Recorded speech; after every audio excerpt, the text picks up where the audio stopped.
In today's video, I'm going to show you step by step how to connect your Nintendo Switch Pro controller to any Chromebook. The process is super simple, so just follow along. First, look at the bottom right corner of your Chromebook screen and click on the system tray. Here you will see all your quick settings, and right at the top you should find Bluetooth. If Bluetooth is off, go ahead and switch it on. Once it's enabled, click on Pair New Device. This will open a window where your Chromebook will start searching for nearby Bluetooth devices. Now let's get the controller ready. On your Nintendo Switch Pro controller, look next to the charging port. You will see a small sync button.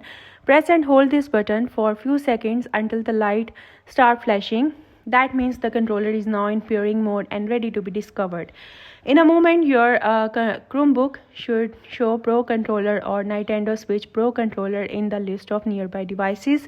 Just click on it and your controller will connect instantly. Once connected, you are all set. Open any compatible game on your Chromebook. Your Switch Pro Controller should work right away with no extra setup. If for some reason the Bluetooth method fails, don't worry, you can still connect using USB cable. Just plug one end of the cable into your controller and the other end into your Chromebook. It should connect automatically. And that's it for today's video. I hope you liked the video. Thank you for watching.